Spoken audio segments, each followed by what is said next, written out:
And today we're talking to the money healer, Dr. Amanda. It's Dr. Amanda, the money healer. Are you ready to level up and make some real money? Do you know you're meant for something greater, but something's holding you back? Some limiting beliefs? You're in for a treat because Dr. Amanda went from food stamps to six-figure income fast and now helps you do the same. Known as the money healer, she's been on a quest to teach you how to transform your relationship to money so you can work less, make more, and have fun. How did you know what to charge? Here you are. You go from college student, single mom, 3 kids, crying on the floor, and you're teaching in college and everything. How do you know what to charge when you're amongst all the entrepreneurs? Yeah, it's a great question. I really didn't know. I just totally winged it. Yeah. I enrolled in a workshop where I emailed the guy. He had a podcast, and it just happened to be that his podcast was in Boulder, Colorado, where I was teaching. Like, how amazing and random. Now I'm like, oh, that was some cool manifesting going on.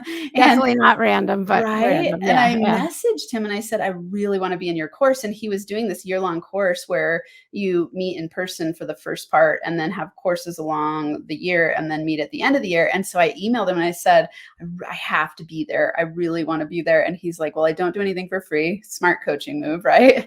Mm-hmm. And he said, come up with something and then we'll talk about work study. And so I got into the course and I knew that he had charged $5,500 for the work, for this year-long thing. And so I thought I got to gauge my prices somewhere along these lines. And so I just started, with putting a number out there.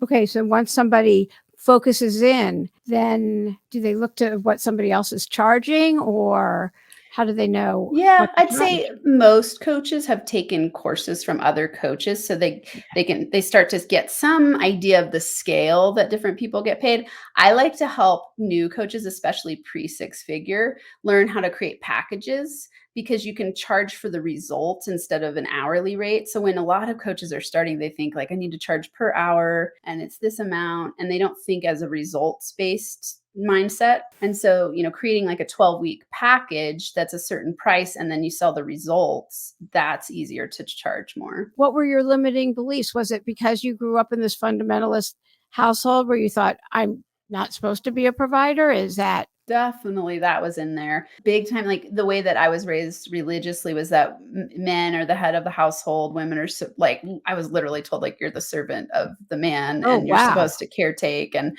like, that's the godly role of a woman. And so, women, although my mom worked, it was still man is breadwinner. Man has financial control. Did she give him the money? She wasn't in charge of the money? No, what was really interesting in their relationship? My dad was the breadwinner and paid for everything in the house and the family. But then my mom had a business cleaning houses, and all the money was for herself. And she would just buy like clothes and jewelry and the frivolous items, not exactly. the home, not the like sturdy, like exactly. And she would buy all of our Christmas presents, and she would spoil the heck out of us. Like she would definitely, spend money on us, but a lot of it was just for her. And so I got very weird mixed messages about money, as we all do. And that's not to beat my parents up, because we're all learning, something I work with people on is their money story and how to rewrite their money story, because we get our downloads. I think of them as our brain being an operating system, and we get downloads from our surroundings when we're kids. And that's when our subconscious programming happens. And so everything that you get in your current money reality is an outcome of your subconscious belief system. And so, I always like to remind people, would you have your 5-year-old driving your car? Probably not. Well, why are you having your 5-year-old drive your financial life?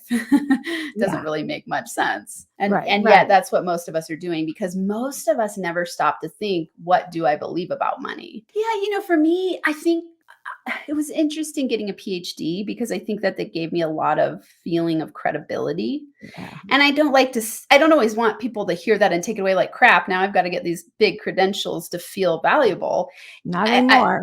Right. And I won't say that fixed the problem. Like, I always had this visualization. I think a lot of the reasons I got a PhD was because I felt inferior and I felt subordinated. And, my being a woman and being brown and being a single mom and being a first-gen college student, all those things caused me to feel really inferior growing up.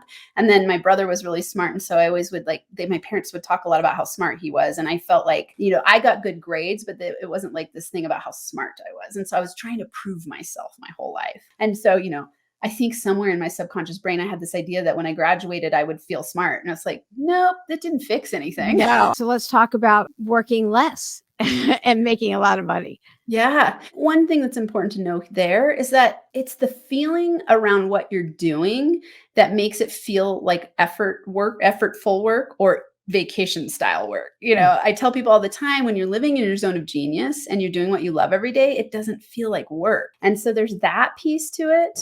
I in no way am building and designing a business where I'm like, I can't wait to sell it and retire. I love what I do. Like, I have no desire to retire. I see myself working for the rest of my life because, quote unquote, working is my zone of genius play zone, right? Like, I'm having fun doing it.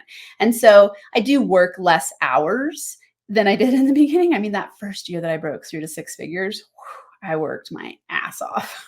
Like, wow, really, I worked hard, and I was driven, and I was like, I'm getting to six figures, hell or high water. That was my mentality. And then I started to learn manifestation principles, and I was like, oh, I can't keep this up. I'm going to burn out and be stressed to hell.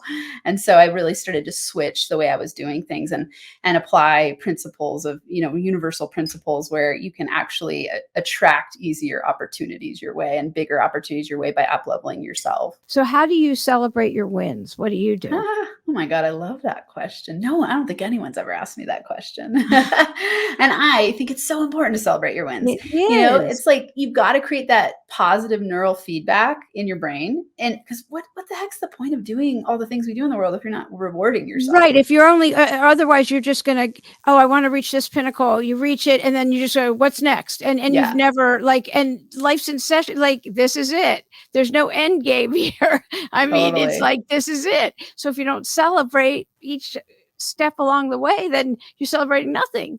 Yeah. Yeah. And you're right. That's what I'd say type A people, and most people are addicted to stress. And so they actually don't even know how to celebrate themselves or reward themselves. Like, it's so habitual to just succeed, go to the next, succeed, go to the next. And then you keep upping the ante and you never slow down to relax and enjoy. Yeah. So You're so right. yeah. I love celebrating myself. Okay. So what do you do? So it started when I was on food stamps. It would start with little things, like going to get a cup of coffee for me was a big deal, like a $5 fancy cup of coffee, like a latte at this, like that was a big deal. Then it was like, okay, I'll go get my nails done. And then it was massages and, like my Apple Watch, it was like, ooh, when I got a client, I'm getting an Apple Watch, and then it was like an iPad. And then, just whatever feels exciting to me. Mm-hmm. I love to travel. So a lot of times we'll go on trips and that'll be a big reward. And, just anything that feels, and consciously I choose it and I go like, check this out. I just got an NFA tattoo. Oh, wow. Check that out.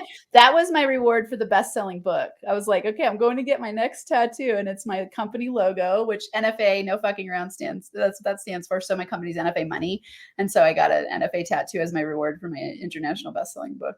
Yay.